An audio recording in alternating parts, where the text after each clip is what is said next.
നമസ്കാരം. ഇന്ന് നമ്മൾ നിങ്ങളുടെ ഇഗ്നോ MA സൈക്കോളജി സ്റ്റഡി മെറ്റീരിയലിലേക്ക് ഒന്നുകൂടി ആഴത്തിലിറങ്ങി ചെല്ലുകയാണ്.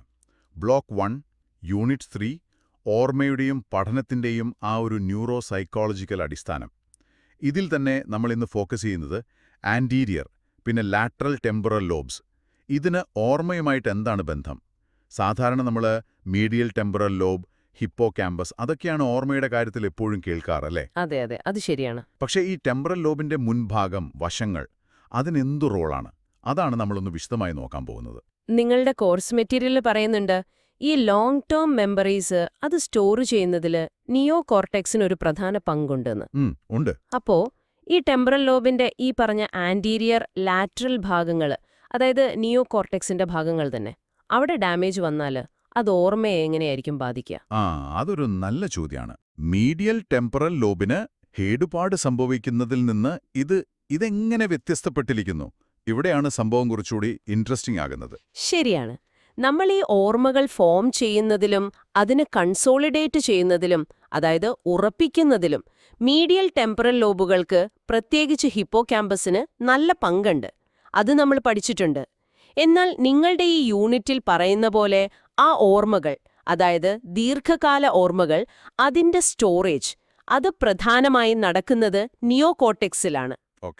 അതുകൊണ്ട് തന്നെ ടെമ്പറൽ ലോബിന്റെ ഈ പറഞ്ഞ മുൻഭാഗത്തും ആന്റീരിയർ വശങ്ങളിലുമുള്ള ലാറ്ററൽ ഭാഗങ്ങൾക്ക് എന്തെങ്കിലും തകരാറ് പറ്റിയാൽ അത് ഓർമ്മയെ ശരിക്കും ബാധിക്കും, കാര്യമായിട്ട് തന്നെ. അപ്പോൾ മീഡിയൽ ലോബ് പ്രശ്നങ്ങളിൽ നിന്നിത് വ്യത്യസ്തമാണെന്ന് പറഞ്ഞു. അതെങ്ങനെയാണ്?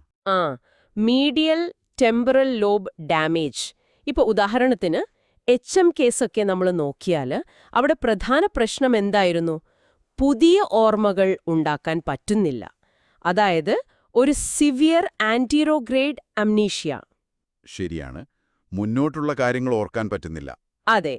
പക്ഷെ ഈ ആന്റീരിയർ ലാറ്ററൽ ടെമ്പറൽ ലോബുകളിൽ, പ്രത്യേകിച്ച് ലാറ്ററൽ കോർട്ടെക്സിനോട് അടുത്തുള്ള ഭാഗങ്ങളിൽ ഡാമേജ് വരുമ്പോൾ അവിടെ സംഭവിക്കുന്നത് കൂടുതലും കടുത്ത റിട്രോഗ്രേഡ് അംനീഷ്യയാണ്.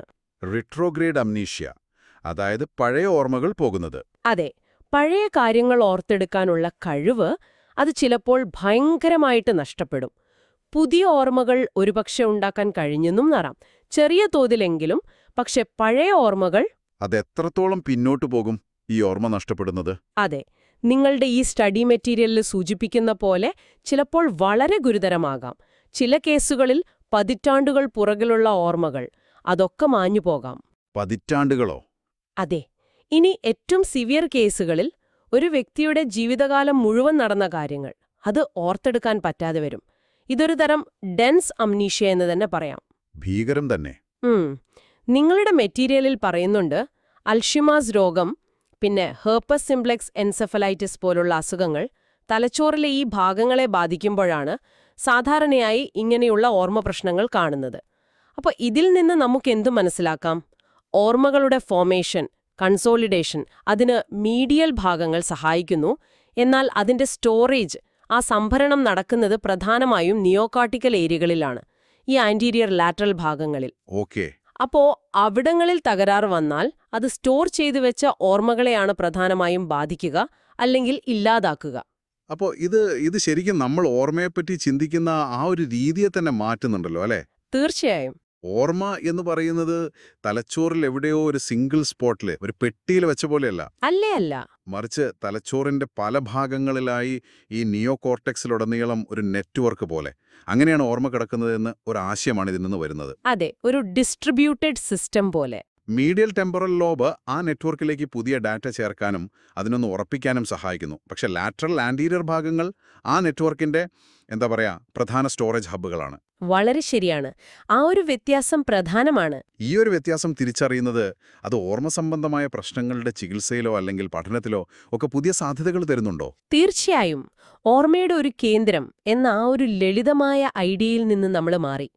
ഓർമ്മ എന്നത് തലച്ചോറിൽ പലയിടത്തായി പരന്നു കിടക്കുന്ന ഒരു പ്രക്രിയയാണ്, ഒരു സിസ്റ്റമാണ് എന്നുള്ള തിരിച്ചറിവ്, അത് വളരെ പ്രധാനമാണ്. അപ്പോ ഇന്നത്തെ ഈ ഒരു ചർച്ചയിൽ നിന്ന് നമുക്ക് കിട്ടുന്ന ഏറ്റവും പ്രധാനപ്പെട്ട ഒരാശയം, ടെമ്പറൽ ലോബിന്റെ ഓരോ ഭാഗത്തിനും ഓർമ്മയുടെ കാര്യത്തിൽ അതിൻ്റേതായ വ്യത്യസ്തമായ ജോലിയുണ്ട് എന്നതാണ്. അതെ. മീഡിയൽ ഭാഗങ്ങൾ പുതിയ ഓർമ്മകൾ ഉണ്ടാക്കാനും കൺസോളിഡേറ്റ് ചെയ്യാനും സഹായിക്കുമ്പോൾ ഈ ആന്റീരിയർ ലാറ്ററൽ ഭാഗങ്ങൾ നമ്മുടെ പഴയ ഓർമ്മകളുടെ ഒരു ലൈബ്രറി പോലെ സൂക്ഷിക്കുന്നു.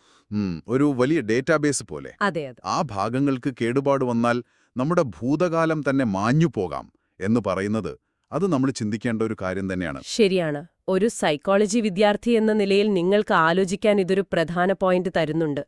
ഓർമ്മകൾ തലച്ചോറിൽ ഇങ്ങനെ ഡിസ്ട്രിബ്യൂട്ട് ചെയ്യപ്പെട്ടിരിക്കുന്നു, വിതരണം ചെയ്യപ്പെട്ടിരിക്കുന്നു എന്ന ഈ ആശയം ഓർമ്മയെക്കുറിച്ചുള്ള നമ്മുടെ പഴയ, ചിലപ്പോൾ കുറച്ചുകൂടി ലളിതമായ ചിന്തകളെ എങ്ങനെയാണിത് ചോദ്യം ചെയ്യുന്നത്? ശരിയാണ്. ഈ യൂണിറ്റിലെ വിവരങ്ങൾ വെച്ചുകൊണ്ട് ഓർമ്മയുടെ ഈ ഒരു കോംപ്ലക്സ് എന്നാൽ അതിശയകരമായ നെറ്റ്വർക്കിനെ കുറിച്ച് ഒന്നുകൂടി ആഴത്തിൽ നിങ്ങൾ ചിന്തിക്കാൻ ശ്രമിക്കുക. അത് നിങ്ങളുടെ തുടർന്നുള്ള പഠനങ്ങൾക്ക് എന്തായാലും ഉപകാരപ്പെടും. അപ്പോൾ അടുത്ത തവണ കാണാം.